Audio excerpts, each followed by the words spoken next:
let me stress that this is particularly problematic when it comes to Mr. Trump because he's a mercurial figure. He says various things which may contradict what he said 2 days earlier and may again be contradicted by something he says 2 days from now. The problem is it's possible that Mr. Trump's reaction on trade, which is through tariffs, actually misses the point. China demonstrated to the world the leverage it had over America on rare earths and many other areas. We have no comparable leverage with either the US or with China. It's always fascinating. I just wanted to pick your brains, taking advantage of the fact that you've lived a long time in the US. Do you think Trumpism, as I understand it, and let me break it down in terms of his approach to trade, in terms of his approach to immigration, and in terms of his approach, possible approach to China, because I don't quite know whether there is a definite policy vis-a-vis China. Will these three things outlast Trump, notwithstanding the Mamdani phenomenon in New York? And that would be interesting for somebody who's interested in looking at the relationship US-India from a medium long-term perspective. You're right that we have all been trained intellectually not to be seduced by epiphenomena, that is the superficialities of personal behavior, and to look at the underlying trends that they are symptoms of.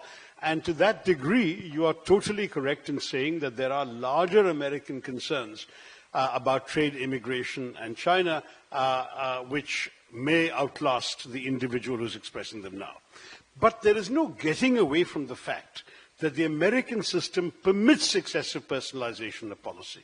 That the American system, because it is one where you vote for an individual, and the individual very often does not feel hemmed in by party positions or established stands or even precedents, means that the individual's temperament and inclinations have an outsized impact on these larger phenomena, the underlying phenomena that you are hinting we should identify. Now, let me stress that this is particularly problematic when it comes to Mr. Trump because he's a mercurial figure. He says various things which may contradict what he said 2 days earlier and may again be contradicted by something he says 2 days from now. I mean, if you look at his language on Mamdani and the extraordinary sweetness and light in which he bathed them when he came to the Oval Office, that itself is a study in unpredictability.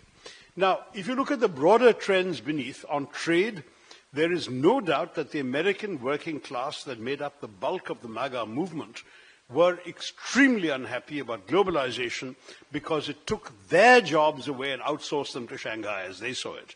And they basically said, why are we voting for these Davos-type elites, Goldman Sachs in New York and all these characters go off to Davos conferences, who are taking away our jobs and depriving us of the better future? This is in many ways the first American working class generation, the very first, which could not automatically and axiomatically assume a better life, than their parents had. A bigger car, a bigger house, a higher salary. And this is something which has deeply troubled a lot of Americans. The problem is, it's possible that Mr. Trump's reaction on trade, which is through tariffs, actually misses the point. And this is going to, I think, clarify itself very clearly in the next 6 to 9 months, because this year has not been an obvious year to study the impact of the tariffs on American consumers, because with the anticipation of tariffs, there's a huge amount of increase in imports in the first quarter of the year to create buffer stocks that will be immune from any future tariffs. Those stocks essentially were what were being sold till about September or so. Then prices already started going up, and very quickly Mr. Trump has already scaled down tariffs on 31 mainly food items because the American ordinary same working class person who was supporting him on this issue suddenly realized that his prices were going up at the supermarket and his salary isn't going up. So Trump had to quickly lower that. That's one example. This may actually worsen. If there is no peace with Russia and Ukraine and the sanctions on Russian oil continue, oil prices are inevitably going to go up. And if that happens, that again will hurt the Americans at the pump. So you're suddenly going to see a political backlash from the very people who were shouting themselves hoarse over Trump. Immigration, on the other hand, is part of this problem and yet not the whole part of it. The immigration argument in America is about the fact that foreigners have come in and taken what few jobs there are. And so it's not just that our jobs have gone to China, or for that matter to Bangalore at one time. It's that these guys are coming in and doing jobs that we could do.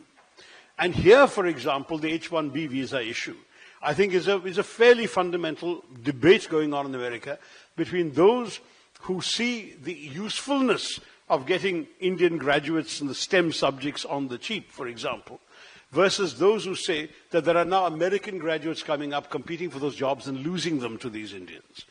And therefore this emphasis on high-skilled immigration only, for example, that may be something that could outlast Trump, though the debate is not finally settled yet. On China, finally, Trump's problem is somewhat unusual because the entire Republican foreign policy establishment, including the track records of many of the players in his administration, such as Rubio, have been actually very hostile to China. And therefore, it may be wise not to read too much into Trump's tweeting of G2 and so on, though at the moment, that is something we ought to be very concerned about. Because one of the things that we realized in the G2 conversation in Busan is that China demonstrated to the world the leverage it had over America on rare earths and many other areas. We have no comparable leverage with either the US or with China. So we have to understand what cards we have and we don't hold and what cards others hold. So that's been very useful for us. But whether the China policy of the Trump administration is going to continue along that path of G2, whether Mr. Xi Jinping is himself going to be seduced sufficiently by that, or whether there will be a continued divergence remains to be seen. If I had to bet, I think the odds are more 51 towards more divergence between US and China, and only 49 towards more convergence. But I could be wrong.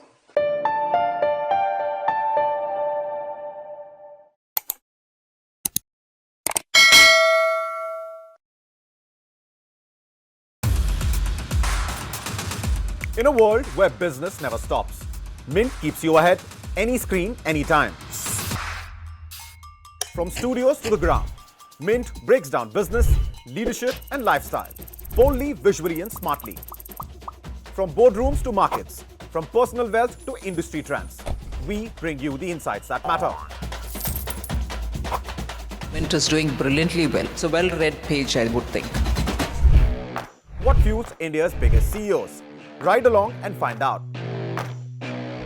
I have to work that much harder. I have to put that much more in. Over the years. Yes. Earlier I could say, no, I can't afford it. Yeah. But now I can.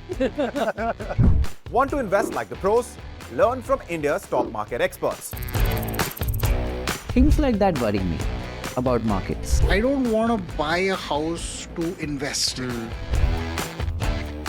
Your money, your future. We make finance simple. Step inside breathtaking homes and the creative minds behind them.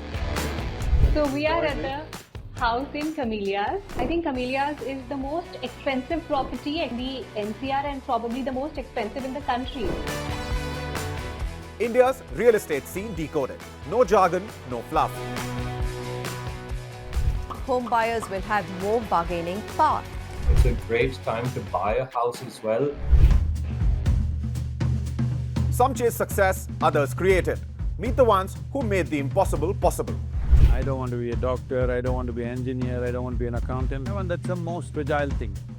Poof, it will go away. वो ताली ऐसी थी ना, इतनी addictive थी, मैंने कहा boss अब तो यही होगा.